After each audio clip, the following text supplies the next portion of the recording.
Hello ठीक। अब भैया थोड़ा आवाज बढ़ाइएगा। जी हाँ मेरे दोस्तों, हर साल के भांति इस साल भी नवयुवक सरस्वती पूजा समिति आप लोगों का हार्दिक अभिनंदन करती है और करती रहेगी। तो उठाइए दोनों हाथ और प्रेम से बोलिएगा सरस्वती माता की जय, सरस्वती माता की जय। साल भर पर आती है विद्या देकर जाती है, साल भर पर आती है विद्या देकर जाती है। सरस्वती माता विद्या के दाता, सरस्वती माता विद्या के दाता, सरस्वती माता विद्या के दाता। हाँ हाँ घर बा हमर सुन गिला मोतिहारी, कोरी भसन माई के सबसे अगाड़ी, सबसे अगाड़ी, सबसे अगाड़ी। घर बा हमर सुन जिला मोतिहारी, कोरी भसन माई के सबसे अगाड़ी।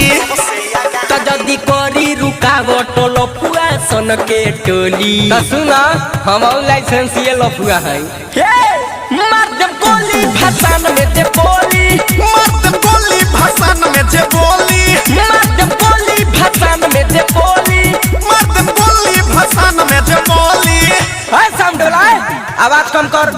हाँ एक आवश्यक सूचना, मेरे समिति के जितने भी सदस्यगण हैं, अगर मेरी आवाज को सुन रहे हैं तो सबसे पीछे एक लड़का ब्लू टी शर्ट पहना हुआ है और सामने वाले जो छत पे लड़की है उसको लाइन मार रहा है, तो उसको पता नहीं है कि लफुआ का भसान निकला हुआ है। बोल दो सिस्टम में रहे गाना बाजी भोजपुरी, तबे नुगादा खूबे बूढ़ी, सभे कमरला चकाई, केहू के होई ना मजबूरी, केहू के होई ना मजबूरी। सुनो गाना बाजी भोजपुरी, तबे नुगारा दाऊरी, सबे कमरला चकाई, केहू के होई ना मजबूरी।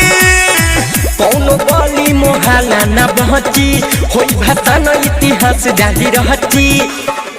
सिंह टोली में घुमनी चल सयब यही टोली। हाँ चल चल, वो नहीं हमरा माल के घर बा, कहूँ छत पर इंतजार करत होई। मार दम गोली भसान में जे बोली, मार दे गोली भसान में दे बोली, मार दम गोली भसान में जे बोली। मार दे गोली भसान में दे बोली। तो भाइयों एक शायर याद आ गया, कहते हैं कि शीशम की लकड़ी की सुगंध चंदन की लकड़ी से कम नहीं, शीशम की लकड़ी की सुगंध चंदन की लकड़ी से कम नहीं। अरे पूजा तो सभी कोई करते हैं, पूजा तो सभी कोई करते हैं, लेकिन हमारा नवयुवक सरस्वती पूजा समिति भी किसी से कम नहीं। टाइगर सुजीत के बोलावो, रोमनेस के साथ न जावो, छोट मोट बावे जेला फरा, बसन फिरोज से सलटावो। Digital recording studio tiger Sujeet के बोलावा, रत्नेश के साथ नचावा, छोटे मोटा बावे जेला फरा, किसन सुधीर से सलटावा।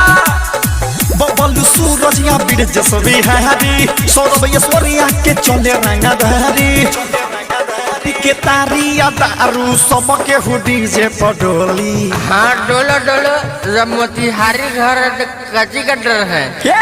मार दे गोली भसान में दे बोली।